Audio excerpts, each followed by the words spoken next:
En 30 minutos, MF Economía e Inversiones y Radio 1000 te traen los principales temas económicos del mundo y de Paraguay con Economía a 1000.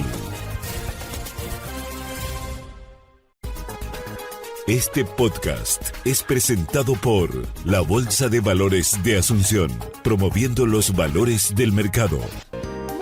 Muy buenos días, bienvenidos a una emisión más aquí de Economía 1000. Muchas gracias por la compañía de todos los días. Quien les habla, Prince Oti, y también ya estoy junto con Ada Caballero. ¿Qué tal, Ada? ¿Qué tal? Buen día, Prince. Bienvenida. Muy entusiasmada por qué tal. Ayer también te dije qué tal. Todo bien. ¿Y vos? Todo en orden, aquí ya ansiosa por compartir información, noticias, datos económicos y también por la entrevista que tenemos prevista para hoy. Y es momento de compartir justamente informaciones económicas a nivel internacional, regional y de Paraguay. Adelante, compañero. MF Economía e Inversiones presenta las principales noticias económicas de Paraguay y el mundo. De acuerdo con Bloomberg en línea, tras 6 meses de incertidumbre comercial, los nuevos acuerdos impulsados por Donald Trump aportan claridad al panorama arancelario en Asia. El martes anunció un acuerdo con Japón que fija los aranceles en 15%, especialmente sobre automóviles, el principal componente del déficit comercial bilateral. Un pacto separado con Filipinas estableció una tasa del 19%, el mismo nivel acordado con Indonesia y un punto por debajo del 20% fijado para Vietnam, marcando un rango general entre 15 y 20% para el sudeste asiático. Este nuevo esquema representa un alivio frente a amenazas anteriores de aranceles de hasta 145% sobre China y cerca del 50% sobre otros exportadores. Como respuesta, el índice Nikkei 225 subió 3,2% y las acciones asiáticas registraron su mayor avance en un mes. Las negociaciones continúan abiertas, especialmente con China, con una tercera ronda de conversaciones programadas en Estocolmo. Mientras tanto, Trump considera nuevos aranceles sectoriales sobre semiconductores y productos farmacéuticos, lo que genera preocupación en economías como Taiwán, India y Corea del Sur. Además, se baraja una tasa general de entre 10 y 15% para unos 150 países más pequeños. Si bien las nuevas tasas son inferiores a lo inicialmente previsto, siguen siendo más elevadas que las vigentes ante el mandato de Donald Trump. Para los consumidores estadounidenses se espera un traspaso de costos en los próximos meses, mientras las empresas comienzan a adaptar sus cadenas de suministro al nuevo entorno comercial. Y siempre en el mismo contexto de las decisiones y anuncios que viene realizando Donald Trump y también medidas y hasta podríamos decir determinaciones que viene de alguna manera tratando que grandes grupos empresariales vayan cumpliendo. En ese sentido, el mundo.es da cuenta que Coca-Cola va a añadir una bebida con azúcar como pidió Trump, pero aclara que no renuncia al jarabe de maíz. En ese sentido, la compañía Coca-Cola precisó ayer, que no va a renunciar al jarabe de maíz de alta fructuosa como ingrediente principal para endulzar su icónica bebida, aunque añadirá un nuevo producto hecho con azúcar de caña. Y el CEO justamente de esta compañía dijo que esto en realidad va a seguir usando mucho el jarabe de maíz que ahora utilizamos, en un aparente intento de apaciguar a los cultivadores de maíz que lanzaron la voz de alarma ante un eventual giro hacia el azúcar de caña que según ellos pondría en peligro miles de puestos de trabajo.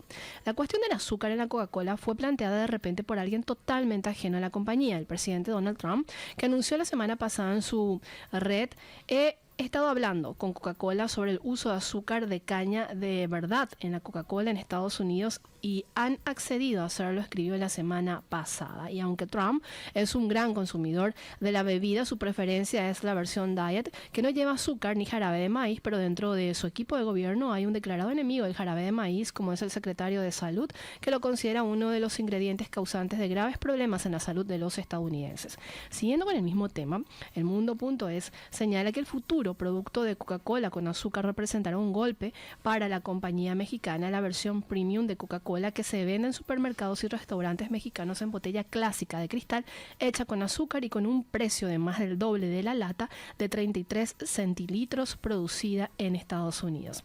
¿Más información, Ada?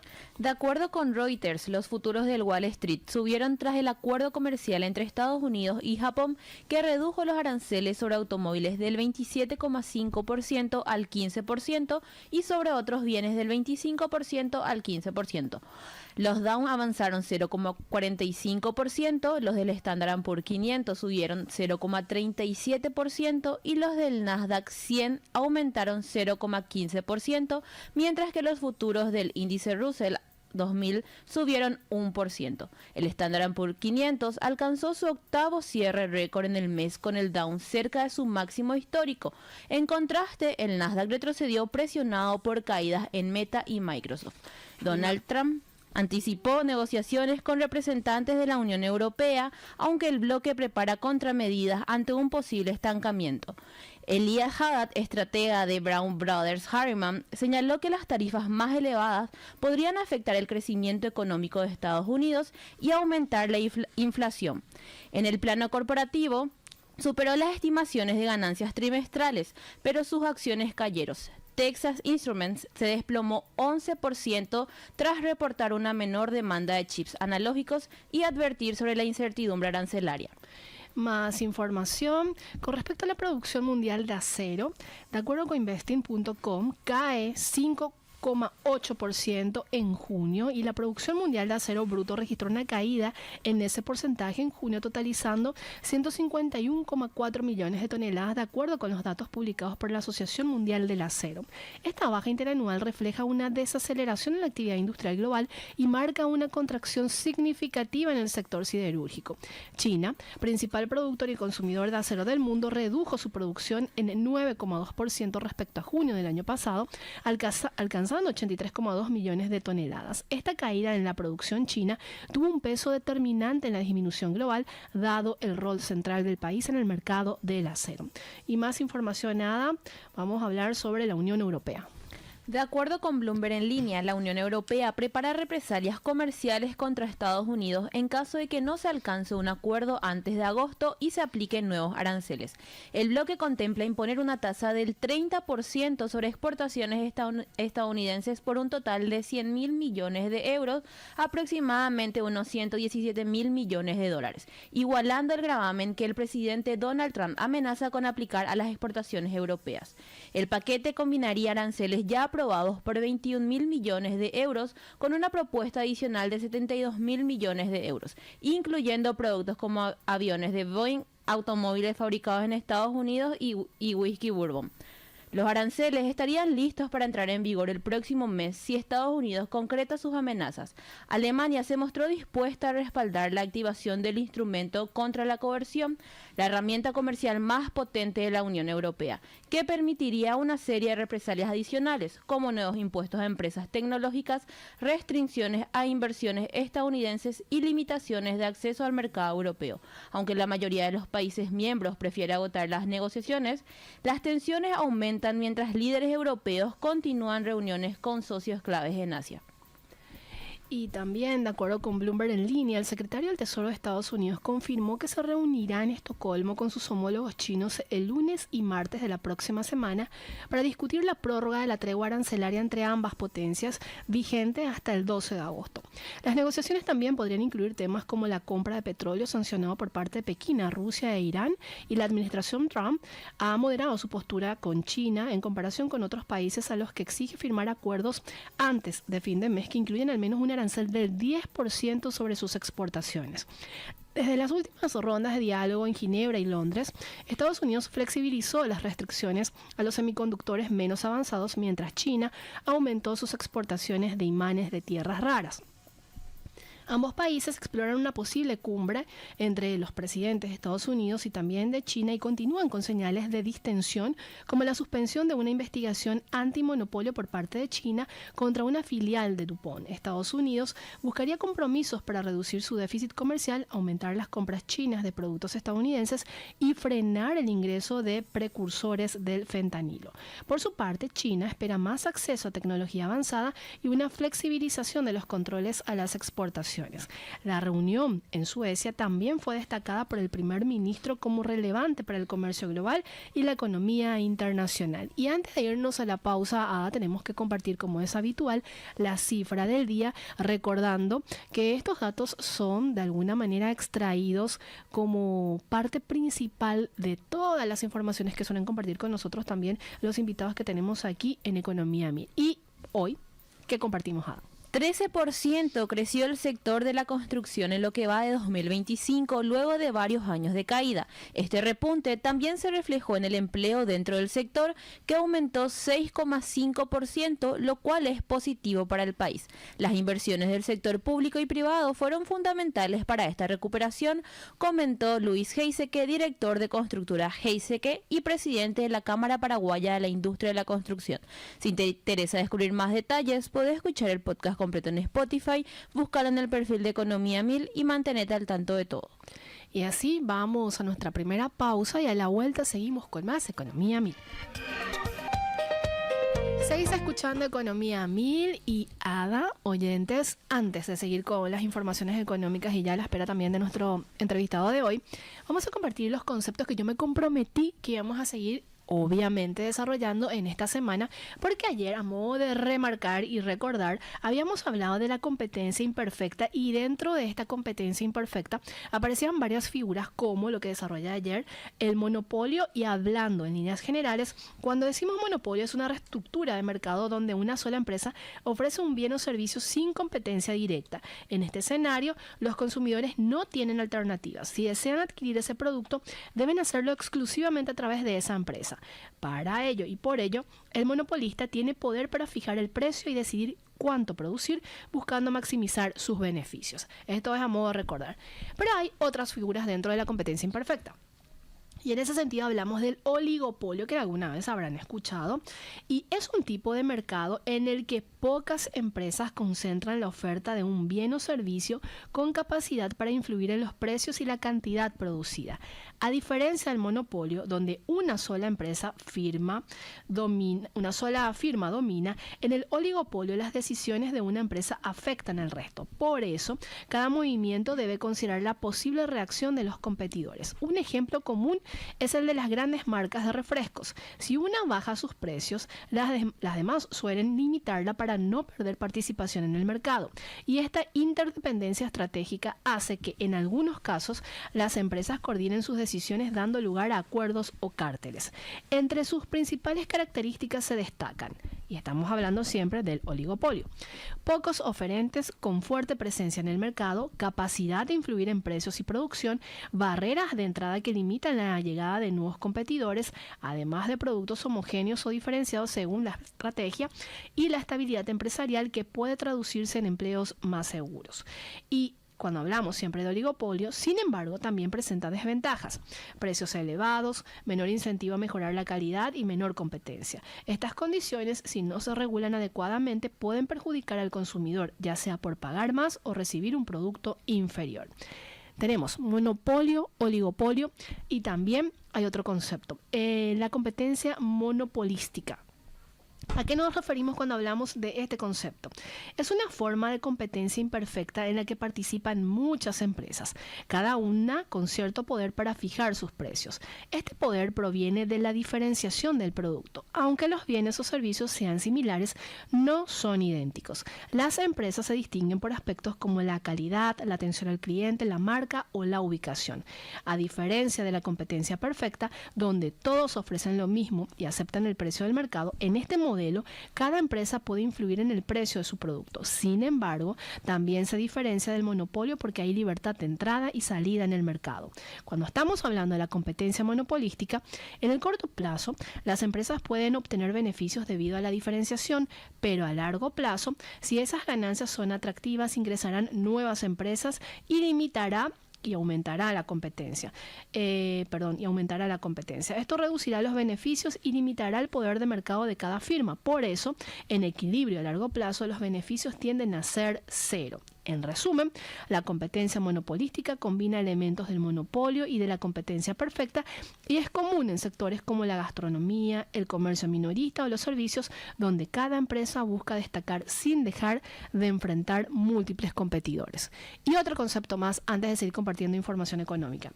El monopsonio. ¿Ya escuchaste hablar del monopsonio? Primera vez. Ahí ya vas a incorporar también, Ada. El monopsonio es una estructura de mercado en la que existe un único comprador frente a varios vendedores. A diferencia de un mercado competitivo donde ningún comprador puede influir en el precio, en el monopsonio el demandante tiene poder para decidir cuánto pagar por los bienes o servicios. Este tipo de mercado se caracteriza por una curva de oferta ascendente. Si el comprador desea adquirir más cantidad, debe ofrecer un precio mayor. Sin embargo, al tener control sobre la demanda total, puede pagar menos que en un mercado competitivo, afectando negativamente a los oferentes. El poder del comprador dependerá también de la elasticidad de la oferta. Si los vendedores pueden responder rápidamente a cambios en el precio, es decir, una alta elasticidad, el comprador tendrá menos capacidad para imponer condiciones. Por el contrario, si la oferta es poco elástica, el monopsonista tendrá y podrá ejercer mayor presión. Este desequilibrio genera ineficiencia de mercado, ya que el precio y la cantidad intercambiada son menores que en un mercado de competencia perfecta. Y el objetivo del comprador es maximizar su beneficio, aunque eso implique pagar menos y limitar la capacidad adquirida, lo que termina afectando a los productores y reduciendo el bienestar general del mercado. ¿Y por qué estoy compartiendo todos estos conceptos? Porque justamente parte de la entrevista que estamos previendo más adelante tiene que ver con la competencia y en ese sentido cómo influye determinadas decisiones de los actores económicos, específicamente cuando estamos hablando del mercado de la carne. Pero de momento seguimos compartiendo más información. Nos trasladamos ya a países de la región. ¿Qué tenemos? Nos trasladamos a Brasil y de acuerdo con Bloomberg en línea, Brasil anunció una reducción del congelamiento del gasto público luego de que la Corte Suprema validara la mayor parte del decreto fiscal del presidente Luis Ignacio Lula da Silva. El gobierno congelará 10.700 millones de reales por debajo de los 31.300 millones anunciados en mayo y descongelará 20.700 millones, mientras que bloqueará otros 100.000 millones. El déficit primario, excluyendo el pago de intereses, se ubica en 26.300 millones de reales dentro del rango de tolerancia fiscal de 31.000 millones establecido por el equipo económico. Siguiendo con información de Bloomberg, la validación judicial del decreto que incrementa los impuestos sobre ciertas transacciones financieras representa un alivio fiscal en medio de presiones políticas y económicas. El Ministerio de Finanzas proyectaba recaudar 12.000 millones de reales en 2025 y 31.000 millones en 2026 con esta medida, pero tras la anulación parcial relacionada con operaciones de financiamiento de la cadena de suministro, esos montos se reducirán en 450 millones y 3.500 millones respectivamente. Fernando Haddad enfrenta el desafío de aumentar ingresos y controlar el gasto en un contexto de recaudación tributaria por debajo de lo previsto y aumento del gasto obligatorio con tensiones que podrían intensificarse rumbo a las elecciones de 2026. Y de Brasil nos vamos a Argentina. ¿Qué está pasando en ese país con respecto al riesgo país? De acuerdo también con medios internacionales, el riesgo país de Argentina se mantiene por encima de las 750 unidades y se acerca a los 800 puntos básicos, ubicándose entre los más altos de la región. A pesar de señales fiscales positivas, el indicador volvió a subir en los últimos 2 meses, mientras que en el resto de Latinoamérica bajó. En enero había caído en 561 puntos, pero en abril alcanzó alcanzó un pico de 993 y cerró junio nuevamente por encima de los 700. El gobierno de Javier Milei estima que para recuperar el acceso al mercado de deuda, el riesgo país debería ubicarse entre 500 y 550 puntos. ¿Por qué esto? Porque evidentemente al tener un alto riesgo país, el acceso al financiamiento se vuelve no solamente más complicado, sino también más caro.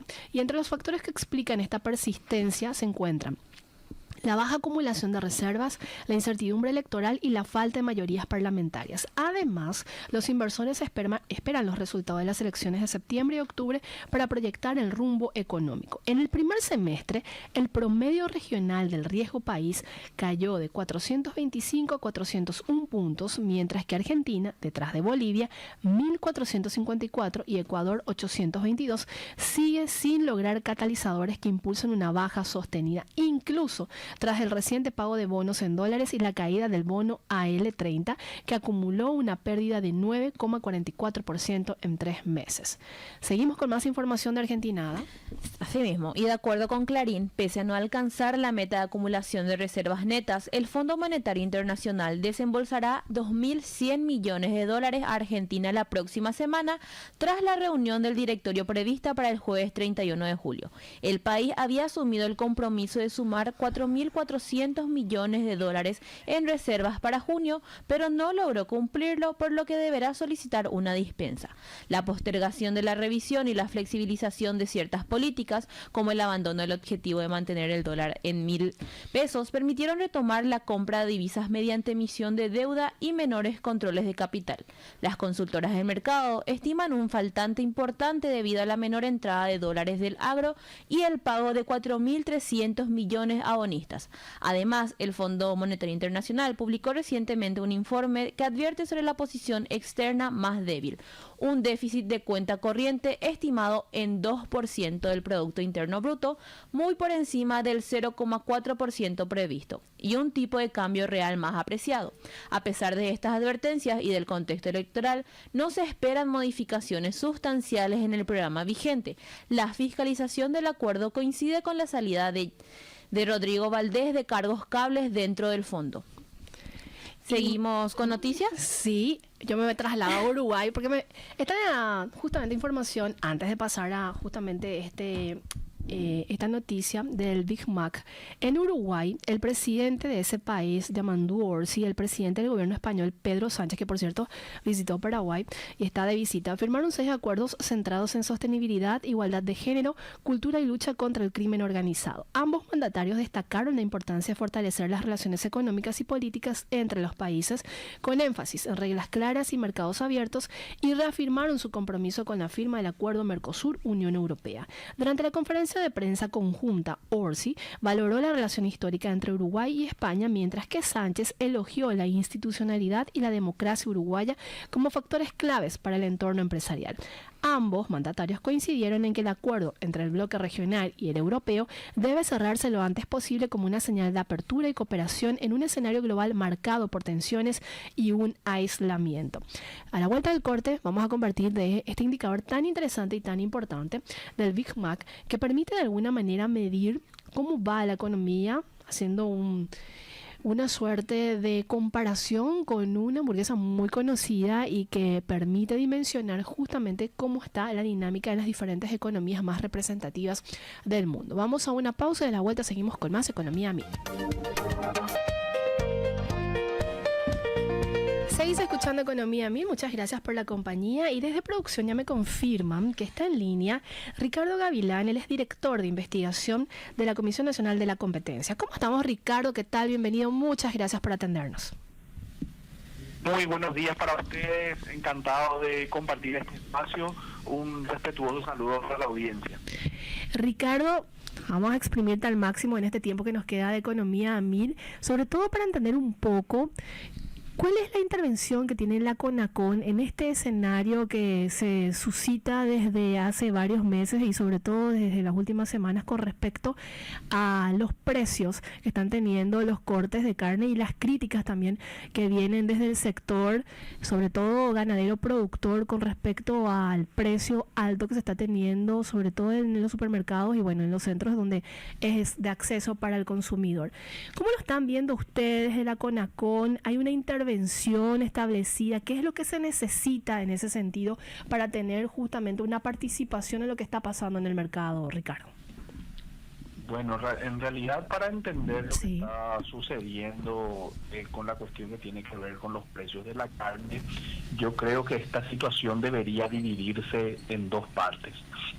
Por un lado tenemos el reclamo que realizan los directivos de los gremios de productores, específicamente de los ganaderos, contra ciertas conductas que ellos denuncian, por lo menos, no sabemos si es así, pero ellos lo denuncian por parte de la industria, es decir, los frigoríficos. Lo que ellos señalan es que los frigoríficos se convierten en un oligopsonio o se constituyen en un oligopsonio y a partir de esa situación concertan los precios de compra hacia los ganaderos por la comercialización de los productos. O sea, los precios de compra son los que son pactados en detrimento de los ganaderos, según ellos señalan, porque los precios son pactados a un precio muy inferior del que realmente correspondería, ¿verdad? Bueno, eso es por un lado, ¿verdad? Ese es en un extremo de la cadena de valor.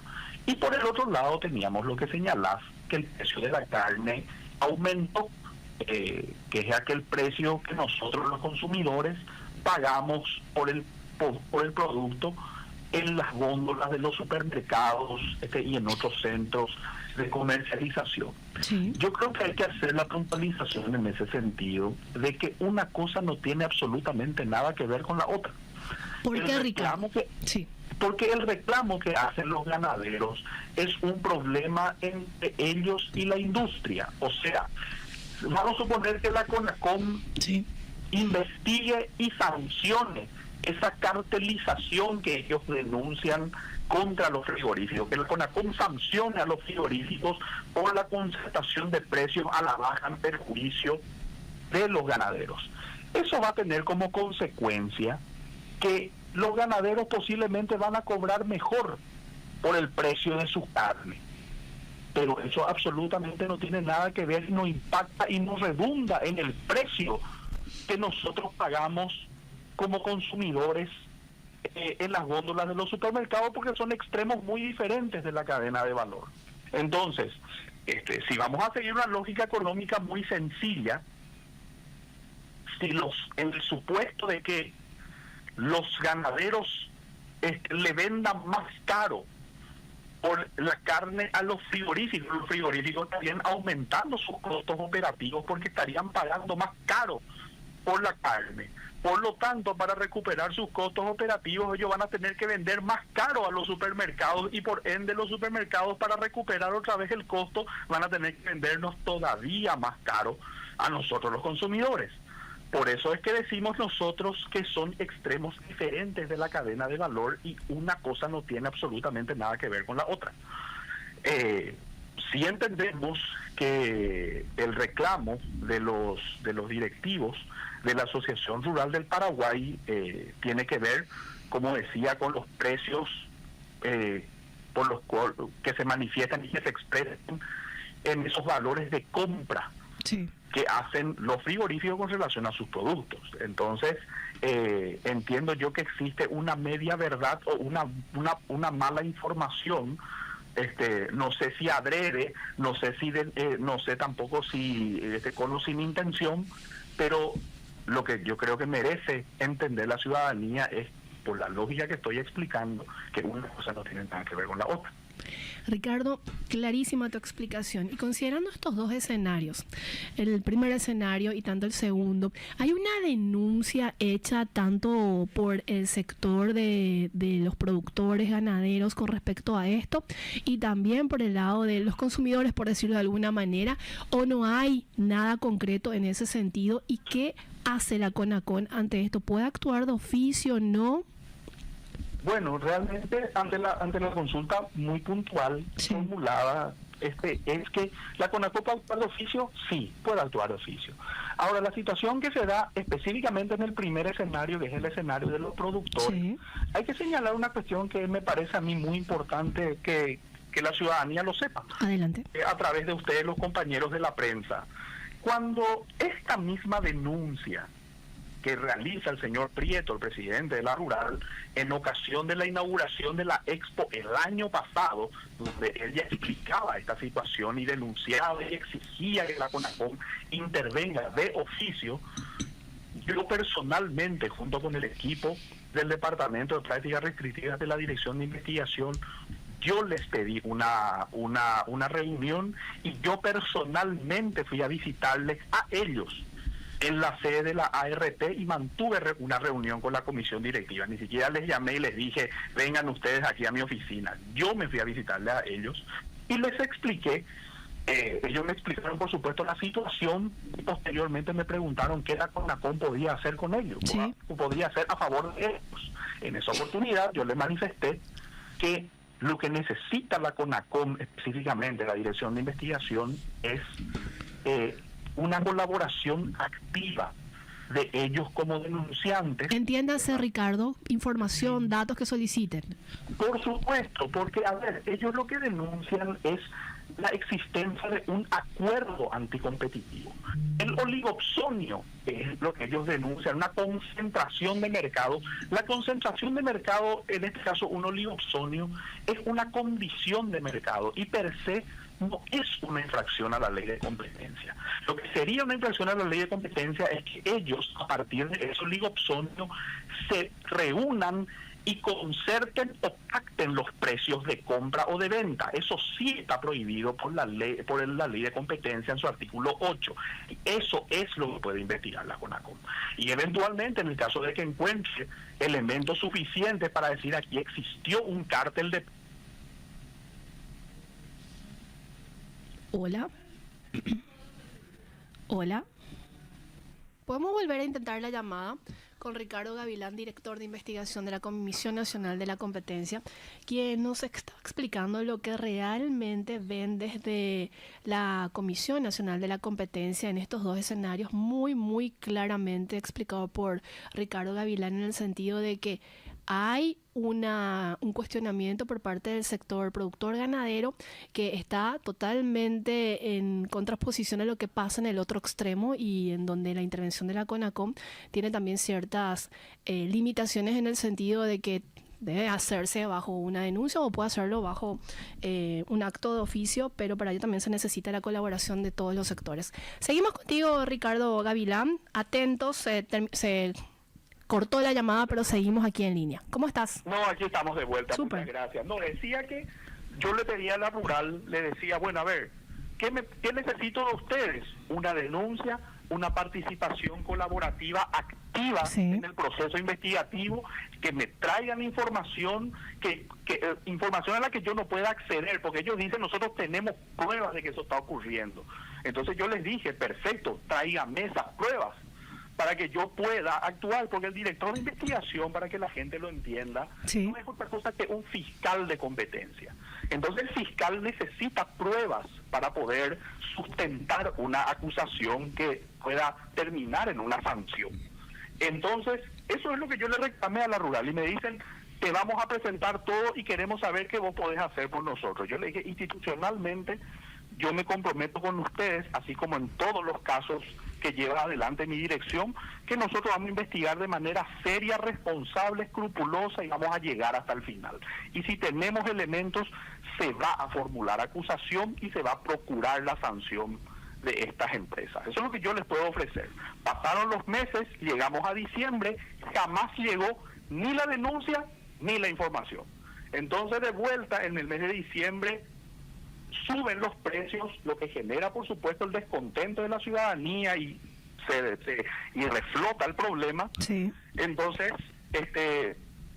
jamás llegó. Entonces, yo de oficio abro un expediente de actuaciones preliminares donde busco entender, junto con mi equipo, qué es lo que está sucediendo en la carne. Y tenemos datos, hemos solicitado los frigoríficos, donde vemos estructura de precios, comportamiento en la evolución de los precios de la carne, ¿verdad? Pero, como decía, esos números solamente son indicios económicos. Lo que nosotros necesitamos para poder probar la existencia de un acuerdo son pruebas más sólidas. No puedo basarme solamente en métricas económicas. Entonces, por eso es que yo necesito que la ARP abandone esa posición perdónenme la dureza, sí, de quejarse en su fiesta principal, que es la inauguración de la Expo en contra de la CONACOM, y se ponga en un perfil más proactivo y colabore con la información, porque yo digo, no tiene absolutamente ninguna diferencia que ellos salgan a quejarse públicamente en contra de los frigoríficos y esa queja pública no lo transfieran y no lo traduzcan en una denuncia formal como corresponde para que puedan actuar también eficazmente los órganos del Estado. Entonces, ese es un poco el reclamo que le hace la Dirección de Investigación específicamente a los directivos del sector de la producción en el mercado de la carne. Vamos a remarcar nada más, Ricardo, y asumo que evidentemente cuando no se tiene toda la información y los datos, cuesta muchísimo avanzar en una investigación y tampoco se puede forzar ciertos escenarios en ese sentido. ¿Hasta dónde puede tener cierta intervención la CONACOM, Ricardo? Bueno, la CONACOM, como bien señalada, la CONACOM no es un ente regulador de precios. Nosotros, por nuestro sistema económico diseñado en nuestra Constitución, nosotros tenemos un sistema de libre mercado. Sí. Por lo tanto, en ese sistema de libre mercado mal podría el Estado sugerirle, recomendarle, ni mucho menos imponerle a los particulares, a los empresarios, los precios a través de los cuales van a comercializar sus productos. Nosotros lo que podemos hacer es intervenir en los casos en los que se producen distorsiones a la competencia, como en el caso, por ejemplo, de que se diera, si es que existe ese famoso cártel de precios del que ellos hablan, porque sí, eso sí está prohibido. Entonces nosotros lo que podemos investigar y sancionar eventualmente son, como decía, esas prácticas anticompetitivas. Entonces es por eso que para aprobar justamente un acuerdo que restringe la competencia, eso necesita ser eficientemente en un sumario de investigación y en un sumario disciplinario aplicar las sanciones, y también la CONACOM busque de esa manera corregir casos que se producen como consecuencia de la práctica anticompetitiva. Entonces, son los umbrales en cuanto a la capacidad y al ámbito que puede tener la CONACOM contestando puntualmente la pregunta. Hablabas de la concentración de mercado, que la ley de competencia no pone impedimento en ese sentido. Sí, esto de ponerse de acuerdo, pactar, y no sé si entra dentro de este contexto la figura de colusión. ¿Hay algunas medidas o sanciones que se establecen en el caso de que ocurriera este tipo de cosas dentro de un sector como cualquiera que puede ser empresarial y que pacten o acuerden un determinado precio? Sí, la colusión, las actividades colusivas que tienen como objeto o como efecto el pacto de precios, la repartija de mercados, el reparto de clientes o de líneas de suministro, son prácticas que se encuentran expresamente tipificadas en el artículo 8 de la Ley de Defensa de la Competencia, que es, para que la ciudadanía lo sepa, la Ley 4.956 del año 2013. En ese sentido tenemos que señalar que ya existe jurisprudencia, si bien no en casos de acuerdos, más bien en casos de abuso de posición dominante, como se dio en el caso del famoso sumario a la firma Bancar, donde el directorio de la CONACOM, que es finalmente el órgano que impone la sanción, si es que corresponde, aplica no solamente una multa, que es una sanción económica, sino que también establece una serie de medidas correctivas, que como bien su nombre lo dice, son medidas tendientes a corregir las distorsiones que se produjeron en el mercado afectado como consecuencia de estas prácticas que son anticompetitivas. Y el establecimiento de esas medidas correctivas, que son obligatorias y deben ejecutarlas los empresarios sancionados, son diseñadas y establecidas por el directorio de la CONACOM según el mercado del que se trate y las circunstancias particulares del caso. Entonces, respondiendo muy puntualmente a la pregunta, ¿puede la CONACOM imponer medidas tendientes a corregir esos problemas? ¿Hay un plazo de fenecimiento de un proceso de preinvestigación, Ricardo, en el sentido de que mencionabas que el año pasado justamente hicieron todo este proceso, pero dentro de la ley de competencia se establece un plazo determinado en el que se diga, transcurrido un año abierta una investigación, ya se cierra por falta de elementos, o no existe dentro de la normativa? Esa es una pregunta muy interesante. Realmente no existe. El director de investigación no tiene plazos para cerrar una actuación preliminar. De hecho, que lo que busca la actuación preliminar es decir, bueno, hablando muy coloquialmente, sí, en este mercado se observan problemas. Vamos a observar un poco qué es lo que podría estar ocurriendo, ¿verdad? Si esa investigación preliminar se convierte en indicios y en sospechas consistentes en que podría estar existiendo una práctica anticompetitiva, lo que hace el director es cerrar esas actuaciones preliminares y disponer ya la apertura oficialmente de un sumario de investigación. Entonces, ese sumario de investigación sí tiene un plazo legal que es de 8 meses, ¿verdad? De 8 meses sería de 180 días calendarios. Sí. En 180 días calendarios el director de investigación tiene que necesariamente pronunciarse en el marco del sumario, y puede hacerlo en dos sentidos. Como decir, si no encontró nada, dice, perfecto, aquí, si bien se sospechaba, no hay nada, entonces se dispone la desestimación de la investigación y el cierre de las actuaciones, ¿verdad? Y si por otro lado sí se encuentran elementos suficientes, como fue por ejemplo el caso de Bancar, en el que yo tenía elementos suficientes para decir que Bancar en su momento cometió prácticas anticompetitivas, entonces yo ahí formulo acusación. Entonces yo cuando formulo una acusación, eso pasa al otro órgano de la CONACOM, que es el directorio, que tiene que juzgar lo que yo acusé. Y ahí sí, por supuesto, las empresas infractoras, las empresas acusadas, vienen, formulan su descargo, presentan su defensa, ofrecen sus pruebas y finalmente el directorio toma una decisión. Entonces, básicamente es así como opera los procedimientos en la CONACOM. Ricardo, finalmente, y antes de dejarte ir, y agradecerte muchísimo tu tiempo y esta explicación tan clara, de los datos que tienen, de las informaciones que lograron recabar en este proceso de preinvestigación, ¿hay alguna cuestión que se pueda compartir de una preconclusión de justamente todo lo que arrojó parte de este proceso de investigación que hicieron de manera preliminar? Realmente, por una cuestión de integridad de la investigación, mayores datos no puedo ofrecer, pero sí existen lo que ya se denuncia justamente, que es un comportamiento un tanto llamativo de los precios de compra por parte de los frigoríficos hacia los ganaderos, ¿verdad?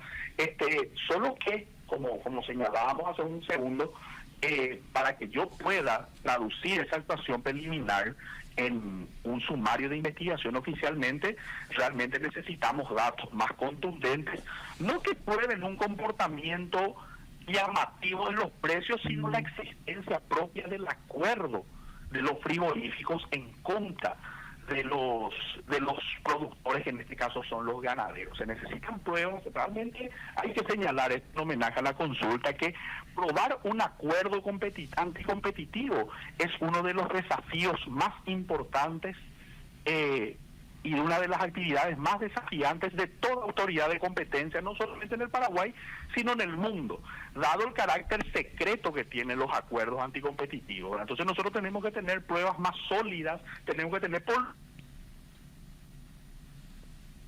Hola. Se volvió a cortar, ¿cierto?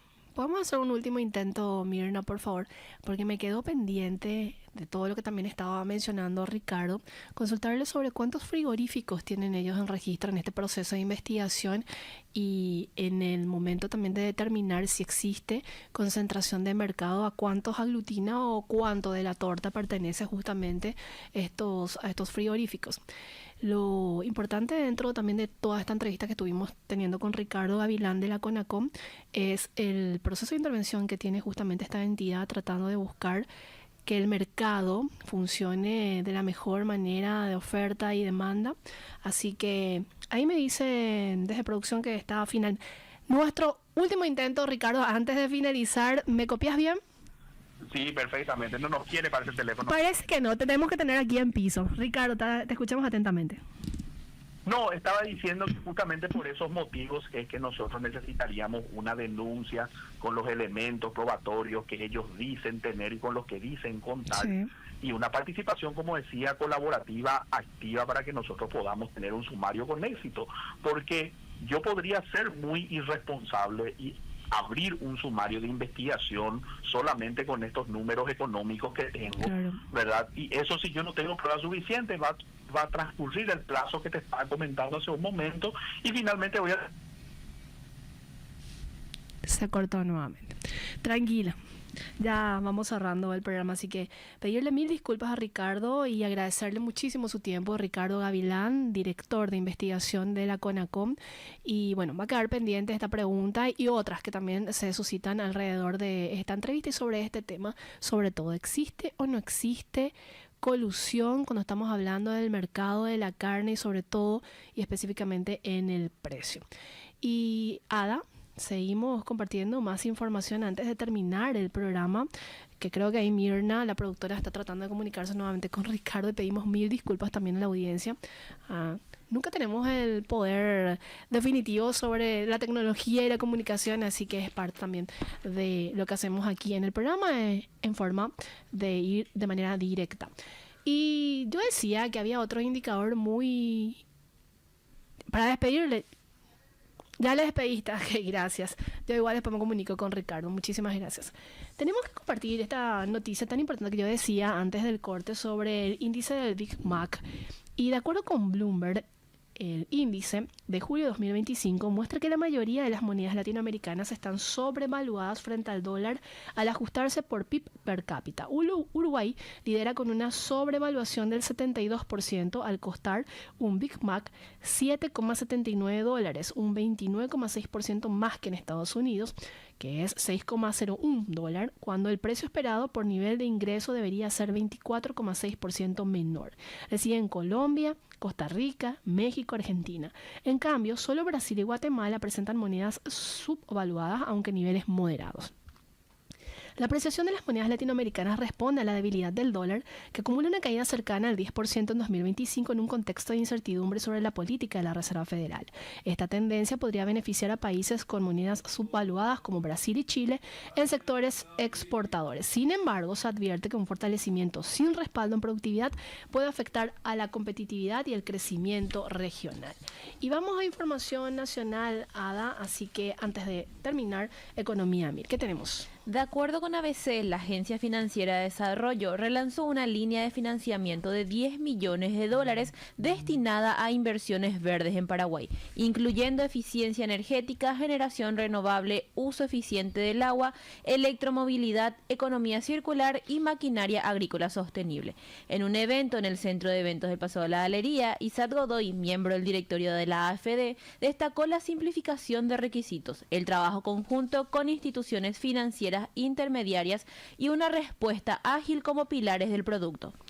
Información desde el Banco Central del Paraguay. El Comité de Política Monetaria del BCP decidió por unanimidad mantener la tasa de política monetaria en 6%, nivel vigente desde septiembre de 2023.